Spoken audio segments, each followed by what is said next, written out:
Il y a de nouveaux colons, comme Jean-Luc Mélenchon, qui se permettent de s'inviter dans la politique ivoirienne, pensant que comme eux, ils ont la peau blanche, avec leurs esprits racistes, quand ils vont parler, nous, la négritude, on aura peur d'eux. Mais nous leur disons, en termes de capacité intellectuelle, nous ne sommes certes pas des docs, nous ne sommes pas des savants, encore moins des mages, mais nous autres, nous ne pouvons pas plier la tête devant quelqu'un. Et donc, qui que tu sois, quand tu vas sortir et être dans des déviationnismes du bas astral, comme l'a fait Jean-Luc Mélenchon dans ses comportements mélenchoniers, nous, on va sortir ici pour te redresser dans ton âme et dans ton corps. Et c'est cet exercice-là que nous allons nous donner ce soir. Mais avant d'entamer la lecture et l'explication, écoutez d'abord cette vidéo. Parce que quand tu te bats pour quelque chose, il faut avoir une raison évidente. Il faut avoir une raison. Mais celui pour qui il veut se battre, Jean-Luc Mélenchon, qu'est-ce qu'il a apporté à la Côte d'Ivoire? Rien. Ce n'est pas moi qui le dis. Babo répond en partie que des héritiers Bédié et Tidjam Thiam, qui n'ont plus rien apporté à la Côte d'Ivoire, on ne peut pas compter sur eux. Mais lui-même, Laurent Gbagbo aussi a fait son propre bilan de la médiocrité qu'il a étalée devant les Ivoiriens. C'est surtout ce bilan-là aussi qu'il faut écouter. Et on va se demander, si Jean-Luc Mélenchon a parlé pour faire plaisir à Bédié, à Tidjam Thiam et à Laurent Gbagbo, c'est que lui-même il s'est trompé. Parce que voici ce que l'histoire dit de Tidjam Thiam. On lui demande, il dit non parti le PDCI, depuis 1945, on dit laisse ça. Toi, tu as fait quoi? Tu as été président ici, tu as fait quoi? Je vais vous dire, ces héritiers-là, il faut les décourager de dire qu'ils sont héritiers du fouet. Ils ne sont rien du tout. Ils sont héritiers. Un héritier qui ne peut même pas balayer la maison de ton papa. Donc des gens qui n'arrivent même pas à balayer et à maintenir l'histoire de leur propre père, comme le dit Laurent Gbagbo. Mais lui-même, Laurent Gbagbo, de quoi a-t-il été capable en Côte d'Ivoire? Lorsqu'on perd le pouvoir, c'est parce qu'on n'a pas été à la hauteur du défi qui était posé. Ce n'est pas une fatalité. Notre intelligence, notre vision tactique, nous n'avons pas pu trouver la bonne posture, les bons axes.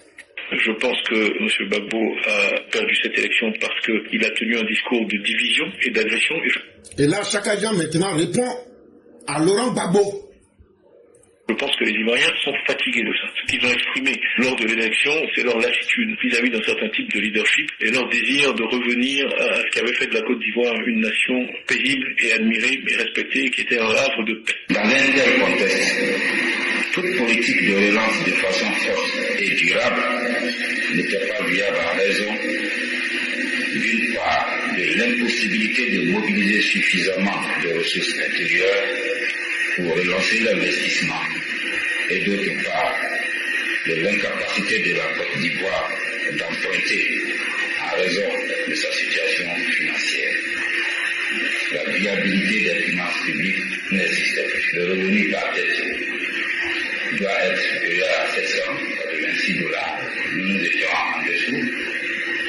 La valeur actualisée nette de la dette sur exportation, le maximum c'est 150%. Nous étions à 153,7. La valeur actualisée nette de la dette sur ressources budgétaires, le ratio maximum c'est de 250. Nous étions à 327. Et la recette budgétaire hors donc sur le produit intérieur brut, maximum c'est de 15%, nous étions à 19%. Avec bien entendu le niveau de taux de pauvreté que nous avons dit. En 2010, au moment de la fin de mon pouvoir, la dette totale était de 7 760 milliards. Ah, Donc Gbagbo aussi, il a pris crédit jusqu'à, il a laissé crédit 7660 milliards de crédits. 7660 milliards de crédits. En plus de ça, il a laissé 51,5% des Ivoiriens dans la pauvreté. En plus de ça, il a créé un pays pauvre très endetté. C'est le Gbagbo qui est là. Mais qu'est-ce qu'il a encore servi aux Ivoiriens dans sa gestion? Lorsqu'on perd le pouvoir, c'est parce qu'on n'a pas été à la hauteur du défi qui était posé. Merci beaucoup, Afi. Lorsque vous perdez le pouvoir, ça veut dire que vous n'aviez pas l'intelligence de gérer le peuple. On est en train d'aller de façon chirurgicale pour vous montrer leur gestion, selon ce que eux-mêmes disent de leur gestion. Et après, on va demander à Jean-Luc Mélenchon, il est en train de lutter pour qui? Pour des gens eux-mêmes qui reconnaissent qu'ils n'ont pas la vision tactique de gérer le pouvoir. Ils n'ont pas l'intelligence d'apporter des solutions aux problèmes des Ivoiriens. Ce n'est pas une fatalité. Notre intelligence, notre vision tactique, nous n'avons pas pu trouver la bonne posture, les bons axes. Entre 2008, 2009, 2000... Et donc Jean-Luc Mélenchon, comme ce qui vous plaît, vous les colons, c'est que vous puissiez abuser de nos pays africains et sucer les ressources de nos pays africains. Voici ici Mamadou Koulibaly qui vous fait le bilan honteux et humiliant que Laurent Gbagbo a fait de se déculotter en sacrifiant la dignité et les ressources de la Côte d'Ivoire à la France. Mais où ça l'a amené? Malgré qu'il vous a tout donné, vous l'avez remis au plus bas niveau. Où la Côte d'Ivoire tombait dans la croissance lente ou même parfois la décroissance. Il n'a eu aucune difficulté à renouveler les contrats sur l'eau, sur l'électricité, sur le téléphone, Bouygues, France Télécom. Aucune difficulté à donner le terminal à conteneurs à Bolloré. Aucune difficulté à donner les chantiers de Yamoussoukro à Fakuri. Aucune difficulté à donner, même entre les deux tours, les puits de pétrole à la frontière ghanéenne à Total. Et c'est quand même Bolloré qui a financé, soutenu avec Stéphane Fuchs la communication politique du président Gbagbo. C'est quand même la Sofres qui a fait les sondages pour le compte du président Gbagbo sur les élections. De mon point de vue, il y avait aucune difficulté sur ce plan-là. C'est quand même un paradoxe, non? C'est très paradoxal. On n'a pas essayé de comprendre. L'histoire nous dira ce qui s'est avec tout ce que le président Gbagbo a pu donner à la France, ces choses-là ont pu arriver. Avec tout ce que Gbagbo a donné à la France et à des colons comme vous, Jean-Luc Mélenchon, vous n'avez pas été capable de le protéger. Et donc, lorsque vous ressortez encore en 2025 pour essayer de mesmériser le peuple, de vouloir obomber le peuple, ça ne passera pas. Parce que nous nous souvenons de notre histoire. Nous savons que des dirigeants capables, qui peuvent prendre des décisions claires pour leur peuple, comme Alassane Ouattara, essayent de mettre les grandes puissances en compétition pour tirer le meilleur profit. Et c'est ce qui vous gêne aujourd'hui. Et donc, M. Mélenchon, lorsque vous vous invitez dans les élections présidentielles ivoiriennes qui vont se tenir le 25 octobre 2025, tout naturellement, c'est une ingérence étrangère, mais c'est surtout une tentative de vouloir influencer à travers votre comportement de type néocolonial. Ça ne nous fait pas peur, mais nous préférons vous appeler par votre vraie nature. Là, quand c'est comme ça, vous allez savoir que l'instinct raciste qui sommeille en vous, de toujours vouloir marcher sur le nègre, ne va plus prospérer. Le chef de la France insoumise, c'est le parti de Mélenchon qui s'appelle la France insoumise, n'est pas à sa première tentative d'ingérence et d'influence dans les élections ivoiriennes au profit du FPI, qui partage sa conception insurrectionnelle de la lutte politique, dans une version tropicalisée où le nationalisme et le souverainisme s'expriment sous la forme de l'ethno-nationalisme, de l'autochtonie épurationniste. Ce que beaucoup ne savent pas, des gens qui sont insoumis aux lois de leur propre pays Jean-Luc Mélenchon, là, eux-mêmes, là, ce sont des insoumis aux règles de la France. Ça veut dire, ce sont des gens qui ne respectent pas les règles en France. Et quelqu'un qui ne respecte pas les règles de son propre pays, peut-il donner des leçons de morale ou des leçons de bonne gouvernance à quiconque? Je ne crois pas. Soyez d'abord soumis à la volonté des Français et aux lois françaises. Vous comprendrez que dans des pays comme la Côte d'Ivoire en 2025, la volonté de nos autorités, c'est de faire respecter nos institutions et nos lois. Mais des gens même qui ne respectent pas les lois de leur propre pays, eux, ils veulent maintenant s'autoproclamer précepteurs de la morale ou de la bonne conduite. Je crois qu'un mal élevé ne peut pas venir donner des conseils à quelqu'un qui est bien élevé. Il faut appeler les choses simplement. Mais ça ne nous étonne pas puisque ce n'est pas sa première fois. Parce qu'on dit tout ce qui s'assemble se ressemble. La France est insoumise. Mais c'est la même chose qu'on retrouve à travers le parti anarcho-syndicaliste qu'on appelle le FPI. Eux, ils font la promotion de l'anarchie, la défiance de l'État. Et c'est le même comportement avec Jean-Luc Mélenchon. Vous n'entendez pas la France insoumise, eux ne vont pas se soumettre aux lois. Gbagbo dit, nous on est dans l'insurrection permanente. Pour nous, la politique, c'est quand on prend la haine, le nationalisme, le tribalisme, la haine, pour dire que c'est ça notre souveraineté. Et puis maintenant, on utilise les ethnies pour dire que c'est nous on est mieux que les autres. Donc il faut, au nom de cette logique-là, effacer les autres pour que nous nous sentions à l'aise. C'est quand on va prendre notre ethnie pour effacer les autres, c'est là on se sent à l'aise. Et donc là, il faut être contre l'État. C'est ce qu'on appelle l'anarcho-syndicalisme. C'est eux qui ont toujours des revendications. Est-ce que vous avez une fois vu le PPACI, FPI, MGC, COGEP, GPS dire voilà ce que nous offrons à la patrie? Jamais.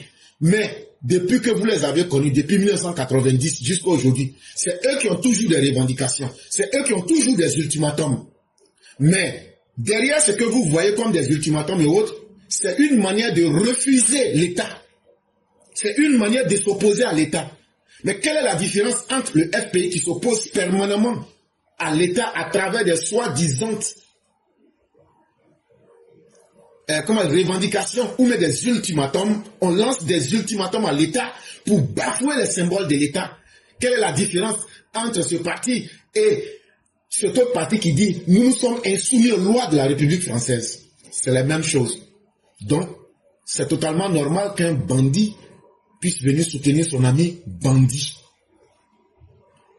Et ça, on l'a dit, mais encore, on va le redire. Que ça plaise à Jean-Luc Mélenchon ou que ça ne lui plaise pas, toutes les tentatives locales et étrangères de vouloir falsifier et de réécrire notre histoire, nous les Ivoiriens, nous ne sommes pas un peuple qu'on va infantiliser. Nous ne sommes pas un peuple qu'on va rendre esclave en étant téléguidé par la France. Parce que ce n'est pas la France qui va décider de la politique intérieure de la Côte d'Ivoire. Ce n'est pas la France qui va nous donner ses avis pour faire des gouvernements et défaire des gouvernements.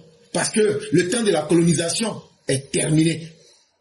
Si eux encore, ils tiennent à ce qu'on appelle les précarés de la guerre froide entre le bloc de l'Est et de l'Ouest, et qu'ils veulent maintenir des individus pour essayer de faire une fausse grandeur de la France, je lui demande d'aller écouter les propos du ministre français des Affaires européennes. Même les autorités légales de la France ont compris qu'elles ne peuvent pas s'ingérer dans les problèmes de la Côte d'Ivoire, à plus forte raison, faire la dictée à nos autorités actuelles. Parce que d'abord, nos autorités actuelles ne sont pas des idiots.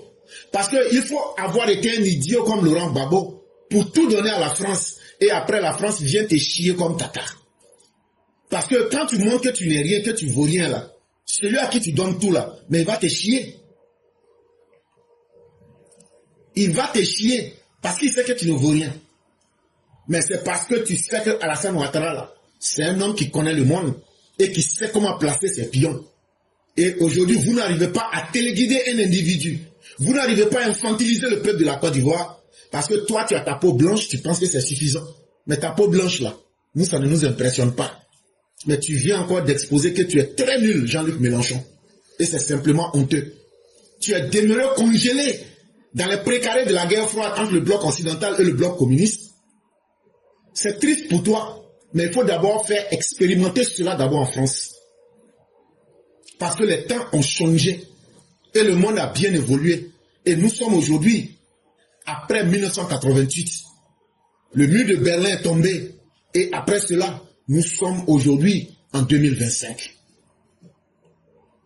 Si tu l'ignores, de l'eau et assez d'eau ont coulé sous le pont de l'histoire.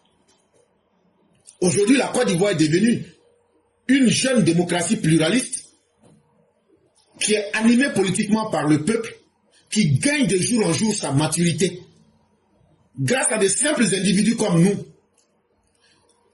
Il y a des années, on ne pouvait pas croire qu'un nègre, un Ivoirien, pouvait venir répondre à des autorités françaises ou même à des intellectuels français. Mais aujourd'hui, c'est sans complexe qu'on le fait et on vous étale à plate couture. On vous étale devant tout le monde. Ce n'est pas la première fois. Chaque fois que des soi-disant penseurs français ou même de quoi se sont mis dans ces œuvres-là, moi je sors ici pour vous remettre au pas. Et les vidéos sont là et on peut les compter. Donc le peuple de la Côte d'Ivoire, contrairement au peuple d'indigènes que vous aviez laissé en 1960, on a gagné en maturité politique et historique. Et cela avec nos dirigeants. Et ce qu'on va te rappeler là, les fruits, les résultats de cette maturité politique et historique, ça nous a permis de savoir qui on doit choisir comme nos dirigeants. On choisit nos dirigeants en fonction des besoins et des intérêts économiques, sociaux et culturels de la Côte d'Ivoire et des Ivoiriens. On ne choisit plus nos dirigeants en fonction des besoins socio-économiques et culturels de la France. Nous ne prenons pas notre souveraineté pour en faire une chanson, mais nous démontrons et nous prouvons notre souveraineté en étant un État capable de se défendre, comme disait Nicolas Machiavel. Le prince qui veut assumer sa survie se doit deux choses. Ah oui, je vais t'enseigner l'histoire de la France, et Mélenchon. On va commencer avec le petit livre de Nicolas Machiavel. Il dit le prince qui veut assurer sa survie là se base sur deux choses. Le peuple et son armée. Est-ce que le peuple de la Côte d'Ivoire n'est pas avec Alassane Ouattara? Est-ce que l'armée de la Côte d'Ivoire n'est pas avec le président Ouattara? Ce n'est pas à moi de vous le dire, puisque vous souffrez d'une cécité cérébrale. Ça veut dire que ton cerveau là, il n'y a pas d'ouverture dedans. Je te permets d'aller regarder l'actualité récente de la Côte d'Ivoire pour comprendre. Et je vais te dire encore, tu es tellement sous-informé, Jean-Luc Mélenchon, ce n'est pas l'État français d'Emmanuel Macron qui va organiser les élections en Côte d'Ivoire. Ce n'est pas l'Union européenne qui va organiser les élections en Côte d'Ivoire. Ce n'est pas l'État français qui va financer notre élection. J'aimerais te dire que l'État de la Côte d'Ivoire, l'élection que nous allons faire le 25 octobre 2025 là, c'est nous-mêmes, la Côte d'Ivoire, qui avons fait sortir l'argent de notre budget pour organiser notre élection. On n'a pas eu besoin de l'argent de quelqu'un. Donc là, nos contributions, nos drinks, quand tu n'as pas contribué à quelque chose, ton avis là, tu mets ça au WC et puis tu flashes. On s'en fout de ton avis. Et tu ne pourras rien, et vous ne pourrez rien. Même la France officielle ne peut rien imposer à la Côte d'Ivoire. Parce qu'on n'a pas eu besoin de l'aide de quelqu'un pour financer nos élections. Donc on n'aura pas besoin de l'aide de quelqu'un pour organiser nos élections en Côte d'Ivoire. Et ce qui te fait encore plus mal, c'est que le président Alassane Ouattara va gagner encore ses élections. Comme il a gagné des élections en décembre 2010 là. Alors que c'est Gbagbo qui était président, et puis les Ivoiriens l'ont vomi là. C'est comme ça qu'il va gagner cette élection encore.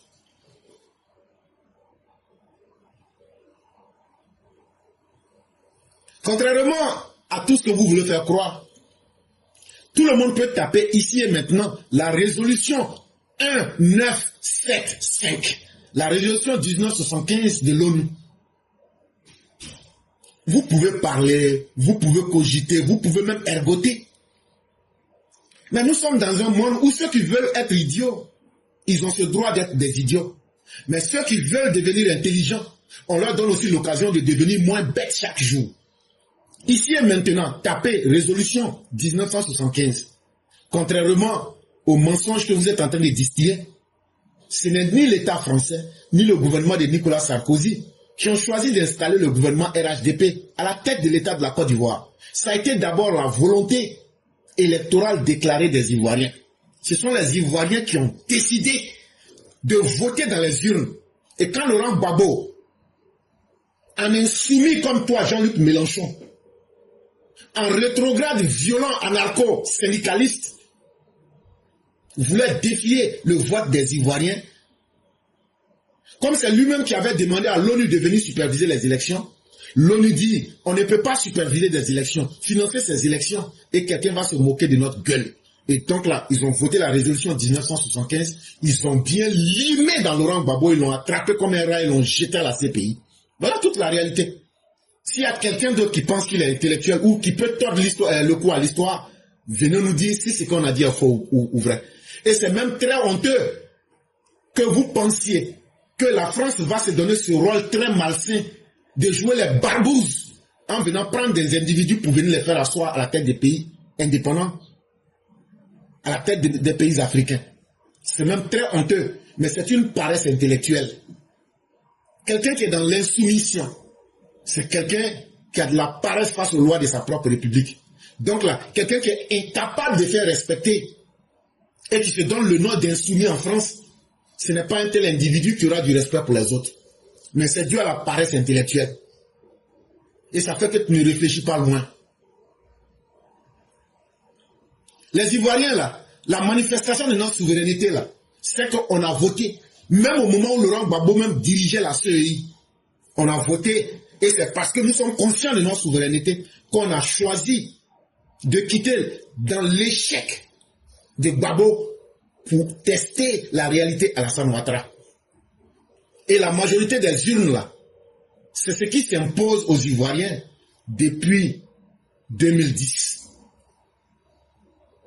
C'est parce que Laurent Gbagbo, comme il dit, il est venu au pouvoir de manière calamiteuse et il a aussi fait 10 ans de gestion calamiteuse, 10 ans de trahison économique, 10 ans de trahison politique. Le gouvernement FPI a été un échec dans tous les sens. Et c'est pourquoi le peuple a exercé sa souveraineté en disant « Nous n'allons plus donner notre voix à l'échec ».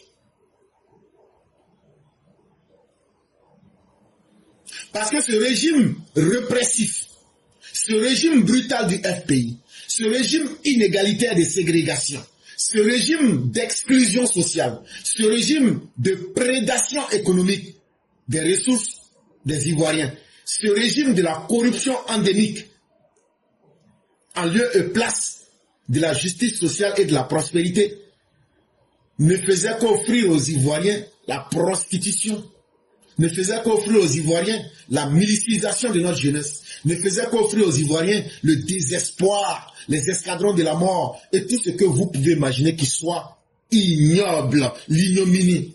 Voilà ce qu'ils ont fait aux Ivoiriens. Mais comme nous sommes conscients de notre état, qu'un être humain doit évoluer et que c'est dans le bonheur qu'on peut évoluer, c'est ce qui nous a permis de sanctionner ce régime brutal, ce régime violent, ce régime ségrégationniste, ce régime génocidaire du FPI, ce régime de prédation économique, ce régime de corruption, ce régime malsain qui avait la prospérité économique en ennemi, le bonheur des Ivoiriens en ennemi, la paix incapable de nous apporter la paix. C'est parce que nous étions conscients de notre état qu'il fallait quitter dans toutes ces vilaines actions qu'on a sanctionné Laurent Gbagbo. Et c'est avec sa propre CEI qu'on l'a battu aux élections en 2010. Et c'est dans les urnes que nous avons sanctionné Laurent Gbagbo. Parce qu'il avait agi en contradiction avec sa promesse de faire de la démocratie. Est-ce qu'un père peut être fier? Il ment aux gens que c'est lui le père du multipartisme. Mais en même temps, il a été le plus grand assassin même de la démocratie en Côte d'Ivoire.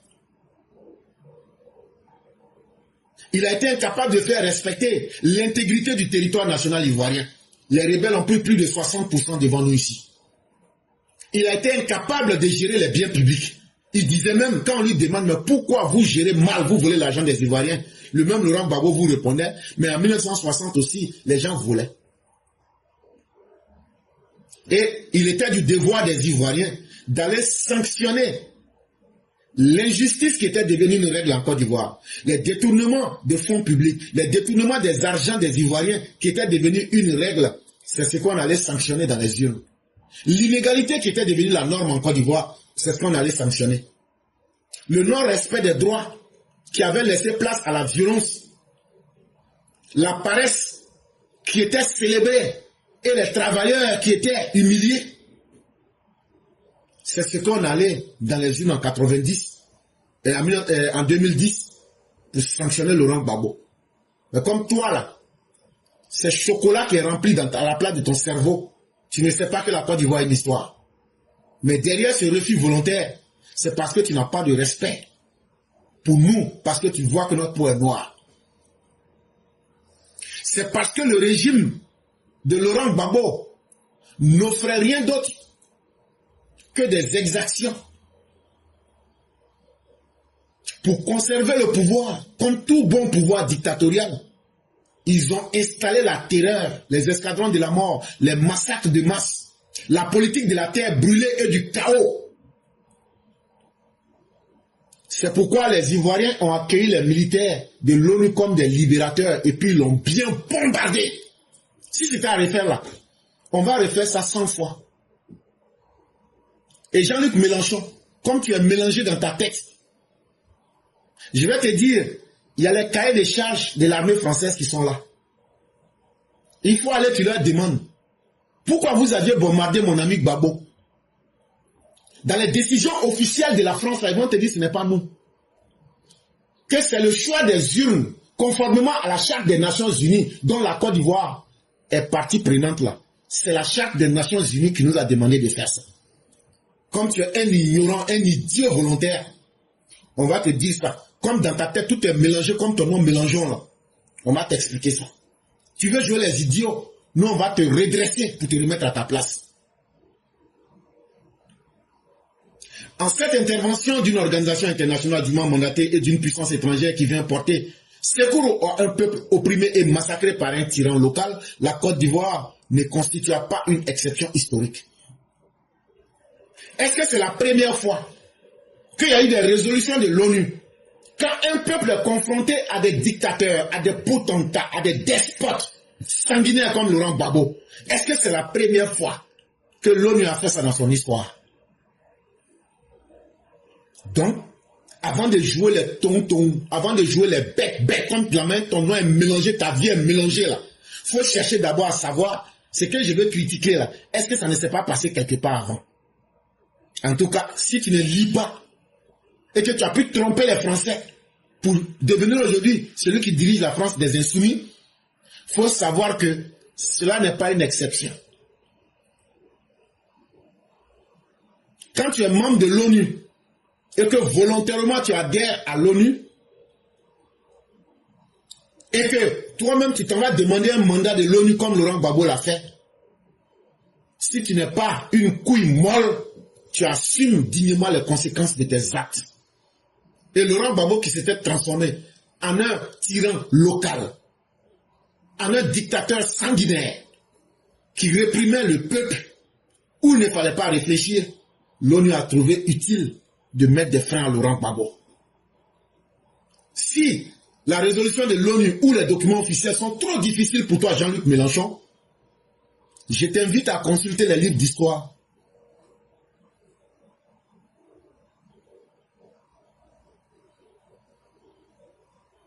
Il faut consulter les livres d'histoire. La France, en 2010, n'était pas en Côte d'Ivoire en tant qu'une puissance coloniale. Elle était dans le cadre d'une nation de l'ONU. Et Laurent Gbagbo, qui était au pouvoir, massacrait le peuple, empêchait que la voix du peuple soit respectée, voulait imposer le chaos après des élections. L'homme même qui est au pouvoir, Laurent Gbagbo, il porte atteinte aux intérêts de l'État de la Côte d'Ivoire. Mais c'est du banditisme à l'état pur. C'est de la sauvagerie à l'état brut. Et donc là, l'intervention de l'ONU est venue abroger, est venue mettre fin aux envies dictatoriales, aux velléités despotiques d'un certain Laurent Gbagbo qui pensait que lui peut se foutre de la loi, il peut se foutre des Ivoiriens, et la voix des Ivoiriens, ça ne comptera pas parce que lui va s'imposer comme un tyran local. Et la Côte d'Ivoire n'en a pas besoin. Nous n'avons pas besoin de gladiateurs à la tête de notre pays. Nous avons simplement besoin d'hommes intelligents comme Alassane Ouattara à la tête de notre pays. Et c'est l'intelligence d'Alassane Ouattara qui vous fatigue. Parce qu'il a déjoué tous vos pronostics. Et Laurent Gbagbo, c'est pourquoi il vous donnait tout. Parce que lui ne valait rien.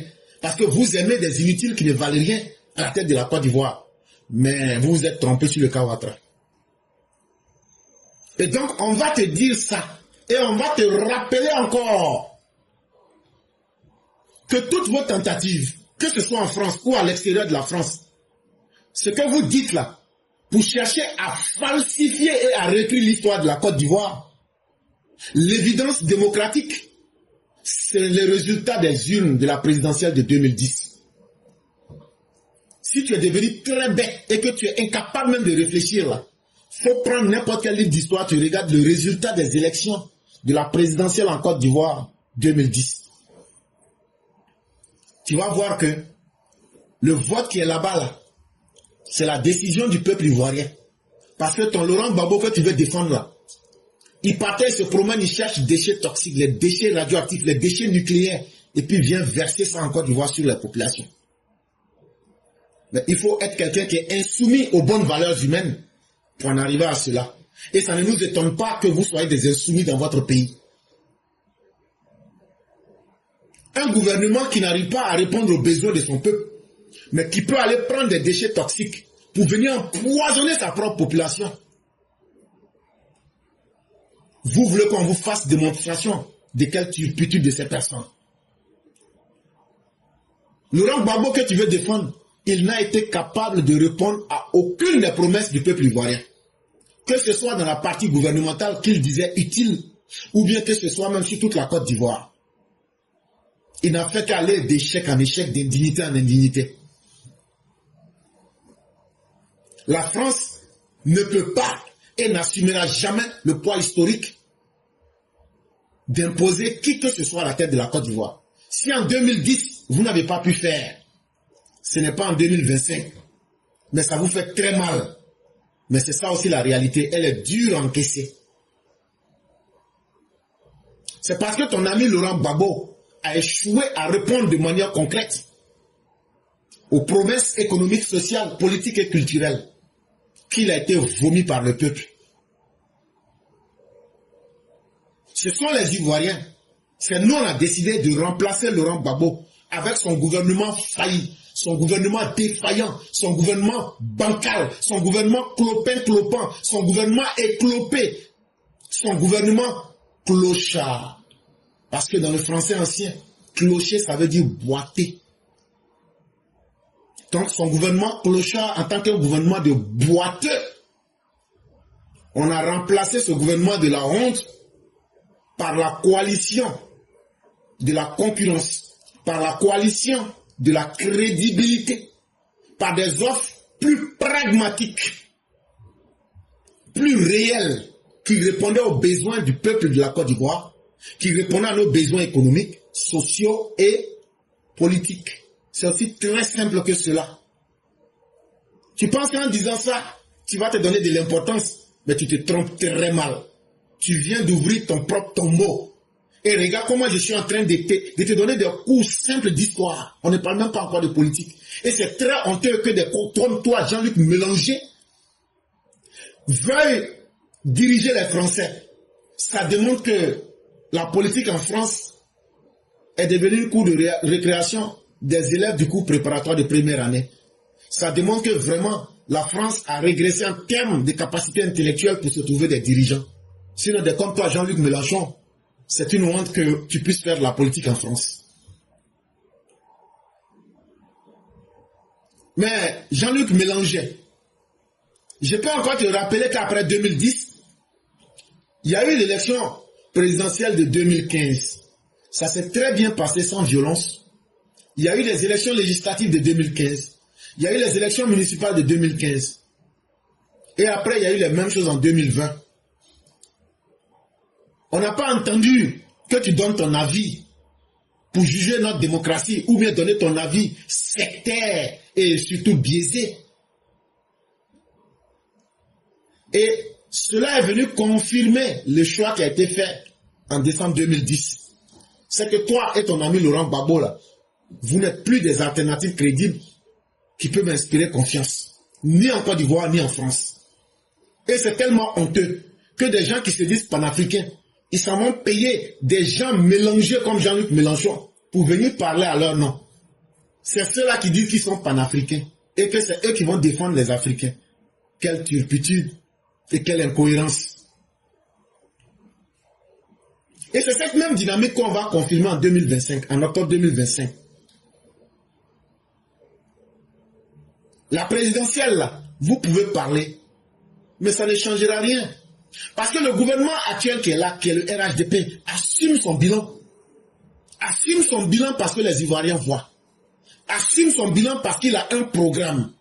Assume son bilan parce que le FPI et le PPACI, qui ont honte même de leur nom, n'ont pas de programme de campagne, n'ont pas de bilan à offrir aux Ivoiriens.